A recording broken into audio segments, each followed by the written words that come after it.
Assalamualaikum warahmatullahi wabarakatuh. Saya Tasyara Lenda akan menjelaskan perjalanan pendidikan nasional untuk memenuhi mata kuliah Filosofi Pendidikan topik 1 Koneksi Antar Materi. Pendidikan di Indonesia. Menurut Ki Hajar Dewantara, pendidikan merupakan tuntutan di dalam hidup tumbuhnya anak-anak. Pendidikan yaitu menuntun segala kekuatan kodrat yang ada pada anak agar mereka sebagai manusia dan sebagai anggota masyarakat dapat mencapai keselamatan dan kebahagiaan setinggi-tingginya. Pendidikan di Indonesia sudah mengalami banyak perubahan, baik dari segi perkembangan, pembelajaran, hingga kurikulum yang digunakan. Pendidikan di Indonesia sudah ada sejak sebelum kemerdekaan. Pendidikan sebelum kemerdekaan. Pada tahun 1854, beberapa bupati atau petinggi negara mendirikan sekolah kabupaten yang dikhususkan untuk calon pegawai yang bertujuan untuk keperluan pemerintah. Pendidikan yang diberikan Belanda bertujuan menciptakan sumber daya manusia Indonesia untuk menjadi tenaga kerja Belanda dan diberi upah yang minim. Pada tahun 1864, berdiri Sekolah Bumi Putra yang hanya memiliki 3 kelas dan hanya mengajarkan menulis, membaca, dan menghitung. Kemudian, pada akhir abad ke-19, terjadi wabah penyakit menular di Pulau Jawa. Oleh karena itu, didirikan sekolah Stovia, yaitu pendidikan dan pengajaran untuk calon dokter bagi kalangan pribumi Jawa. Bahasa yang digunakan dalam kegiatan pembelajaran adalah bahasa Belanda. Pada saat itu, kebudayaan asli bangsa Indonesia belum bisa diterapkan dalam pendidikan. Pada tahun 1920, lahirlah cita-cita baru yang mengusul dari pemikiran gabungan kesadaran kultur dan kebangkitan politik gerakan transformasi untuk perkembangan pendidikan Indonesia. Sebagai gerbang kemerdekaan dan kebebasan kebudayaan bangsa yang bisa menjadi landasan sistem pendidikan dan pengajaran di Indonesia. 3 Juli 1922 berefleksi dari cita-cita Ki Hajar Dewantara tersebut, berdirilah Taman Siswa pada 3 Juli 1922 di Yogyakarta. Taman Siswa adalah sebuah perguruan yang digunakan untuk membedakan dari sekolah yang ada pada masa itu. Taman Siswa merupakan perwujudan dari perjuangan Ki Hajar Dewantara dalam dunia pendidikan Indonesia untuk membebaskan diri dari jeratan penjajah dengan meluaskan pendidikan pada generasi muda. Sejak saat itu, berdirilah taman siswa lain di seluruh kepulauan Indonesia seperti di Jawa, Sumatera, Borneo, Sulawesi, dan Maluku. Pendidikan pasca kemerdekaan. Kondisi pendidikan yang ada di Indonesia setelah kemerdekaan mengarah pada perubahan proses pembelajaran dan landasan pendidikan, sehingga pendidikan di era bangsa Indonesia menghilangkan paham-paham pendidikan dari Belanda, sehingga peserta didik di Indonesia memiliki ciri tersendiri dalam dunia pendidikan.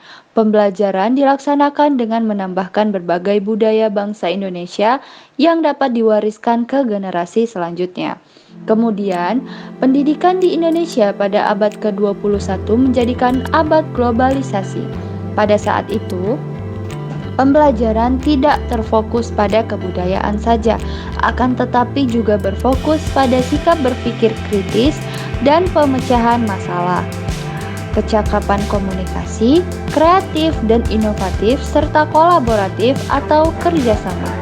Sejak saat itu, semua kegiatan pembelajaran harus dilakukan sesuai dengan kurikulum yang telah ditetapkan oleh pemerintah Indonesia.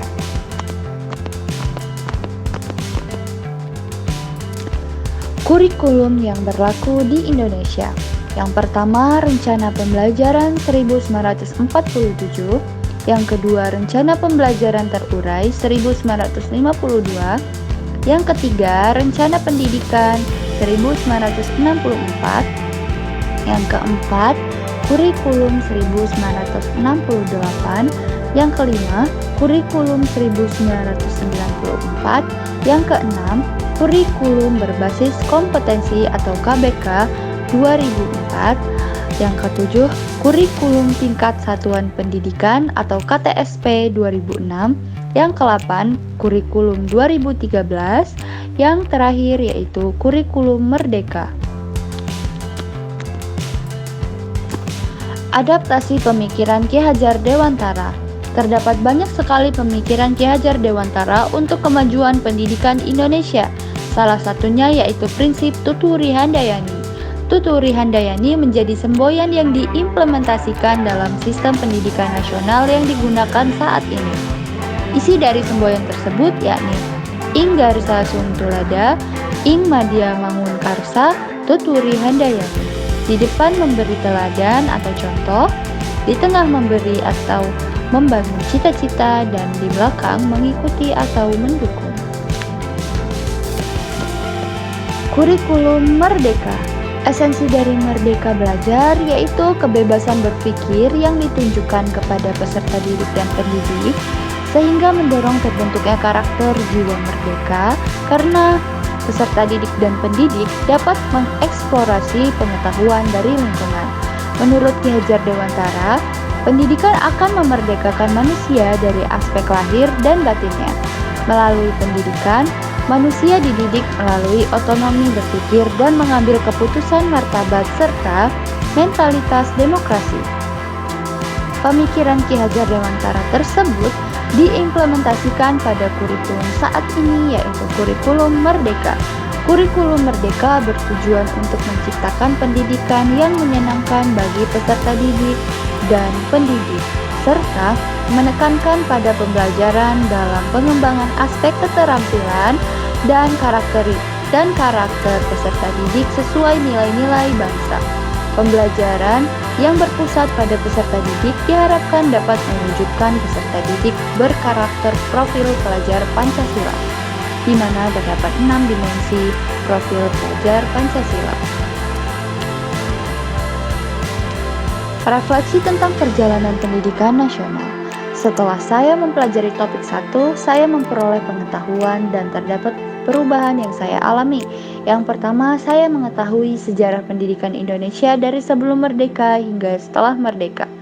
Yang kedua, saya mengetahui pemikiran-pemikiran Ki Hajar Dewantara yang diadaptasi dan diimplementasikan di pendidikan Indonesia, sehingga saya mengetahui pendidik sejatinya hanya sebagai pendidik yang menuntun hidup dan tumbuhnya peserta didik sesuai dengan kodrat-kodratnya. Yang ketiga, menjadi motivator kelas yang baik agar selalu dapat menjadi faktor pendorong untuk peserta didik menjadi lebih baik. Yang keempat, ketika saya menjadi seorang pendidik, saya akan menerapkan prinsip kemerdekaan belajar, yaitu peserta didik diberikan kebebasan untuk mengembangkan potensi yang dimiliki. Yang terakhir, turut serta dalam menumbuhkan karakter peserta didik. Terima kasih, sekian penjelasan yang bisa saya sampaikan. Saya akhiri. Wassalamualaikum.